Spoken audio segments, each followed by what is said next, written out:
You find the perfect seat. The price is $100. You click checkout, and suddenly that $100 turns into $400. Welcome to the modern concert experience.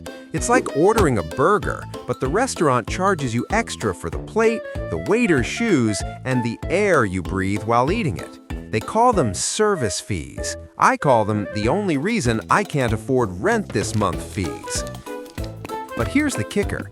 You don't have a choice, because one company controls almost everything. Back in 2010, Ticketmaster and Live Nation got married. It was the wedding from hell for your wallet. Before the merger, they were big. After the merger, they became the gravity of the live music universe. They don't just sell the tickets, they manage the artists, they own the venues, they promote the tours. It's called vertical integration. I call it heads I win, tails you lose. So how exactly does this criminal monopoly work? And why hasn't the government smashed it to pieces yet? Let's break down the triangle of misery.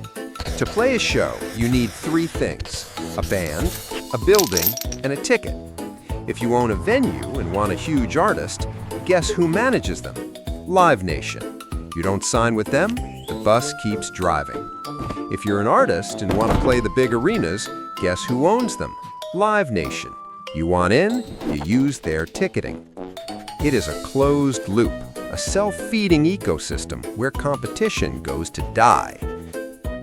But wait, you say, Ticketmaster creates technology. They deserve a fee. First of all, stop defending a monopoly. It's weird.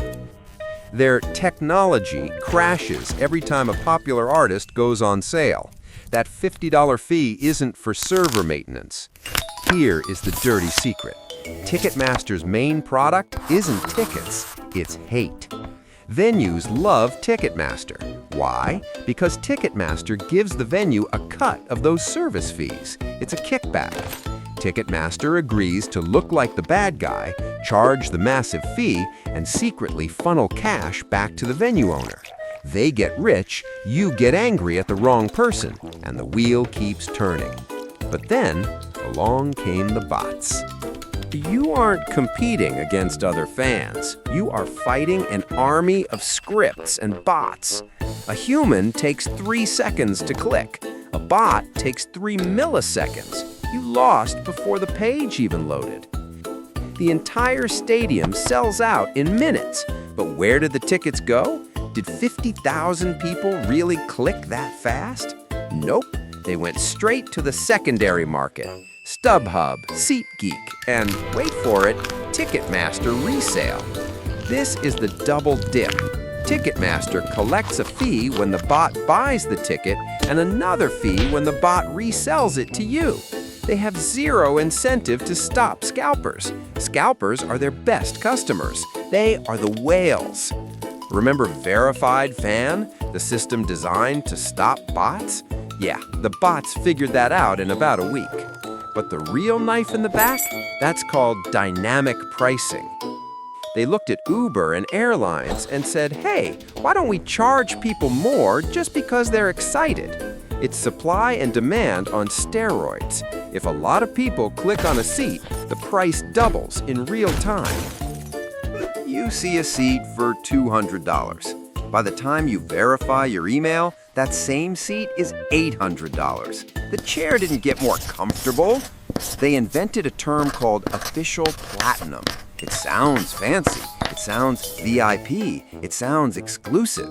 It literally just means we decided to charge more for this regular seat because we think you're desperate enough to pay it. And don't let your favorite artist off the hook. They opt into this. They can turn dynamic pricing off.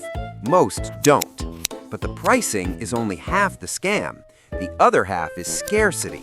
Fake scarcity. You think 100% of the tickets go on sale at 10 a.m.? Cute. It's usually less than half.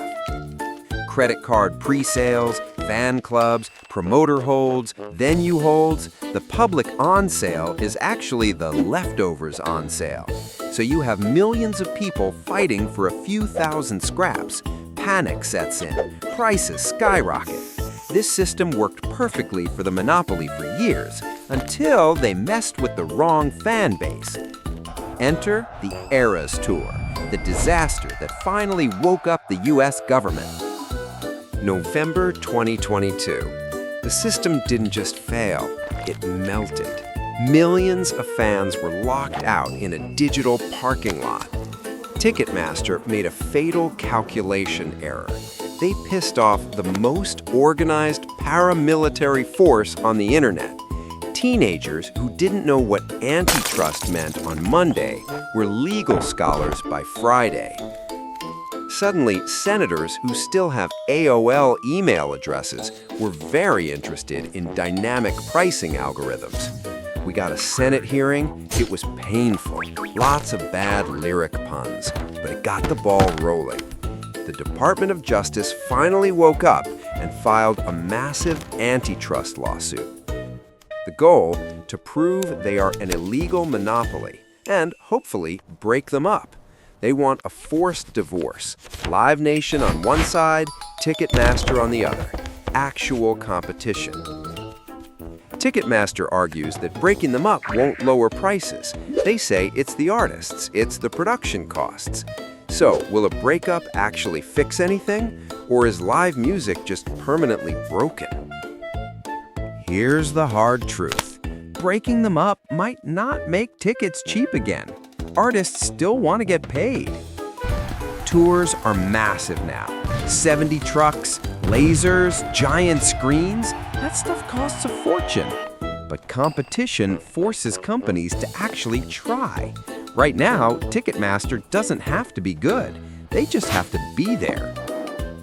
We need all-in pricing. No surprises at checkout. The price you see on the map is the price you pay. And honestly, we need to stop paying $1,000 for nosebleed seats. If we pay it, they will charge it. Live music is rapidly becoming a luxury good for the rich, and that is the real tragedy. Greed, bots, monopolies, and apathy. It's a perfect storm of awful. I want to hear your horror stories. What's the most obscene fee you've ever paid? Vent in the comments. Don't forget to subscribe. I need the ad revenue to pay my service fees. Thanks for watching.